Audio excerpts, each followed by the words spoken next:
আমার রেজাল্ট হয়েছে জিপি 5। আপু আমাকে ফোন দিয়ে উঠিয়েছে যে রেজাল্ট দিয়েছে, তারপরে আব্বুর কাছ থেকেই জানলাম প্রথমে। আমার ইচ্ছা আমি ফার্মেসি ডিপার্টমেন্টে কাজ করব। 2018 সালে অনেক কঠিন করেছিল কোশ্চেন, কিন্তু ওইটার থেকেও ডাবল গুণ আমাদের এইবারে কঠিন করেছিল। তাই এক্সপেক্ট করি নাই যে জিপিএ 5 পাবো, তাও আল্লাহর মতো পেয়ে গিয়েছি।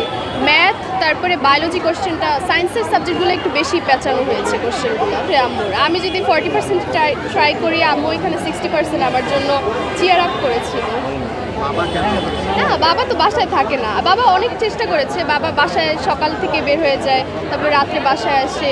আব্বুর অবশ্যই অবদান আছে, কিন্তু আমি যে ক্লাসে এসেছি, কোচিং করেছি, আম্মুই আমার সাথে ছিল। গরমে বসে থাকে, আমি তো ক্লাস করি, বুঝি না, কিন্তু আম্মুর আসলে অনেক কষ্ট হয়েছে, এটা আমি বলবো। এইভাবে টাইম নিয়ে আমি পড়াশোনা করি নাই। আমার যখন মনে হয়েছে যে এখন পড়াশোনা করা উচিত, পরীক্ষার টাইমে একটু বেশি করতাম পড়াশোনা। ওয়ালটন এখন দেশের সীমানা পেরিয়ে পৌঁছে গিয়েছে 50টিরও বেশি দেশে। ওয়ালটন, ঘরে ঘরে বিশ্বজুড়ে। খারাপ রেজাল্ট হইতেই পারে, হয়তো বা অসুস্থ থাকে পরীক্ষার আগে, কোনো একটা কারণে রেজাল্ট খারাপ হতেই পারে। এর জন্য যে জীবন শেষ হয়ে যাবে, আমি এটা বিশ্বাস করি একটা পেপার আমাকে ডিফাইন করতে পারে না এইভাবে। একটা ভালো মানুষ হওয়া জীবনের মূল লক্ষ্য। আমার আব্বু আম্মু অলওয়েজ আমাকে শিখিয়ে আসছে, যদি তুমি ভালো রেজাল্ট করে মানুষের সেবা না করতে পারো, তাহলে তুমি জীবনে আসলে কিছুই করতে পারো নাই।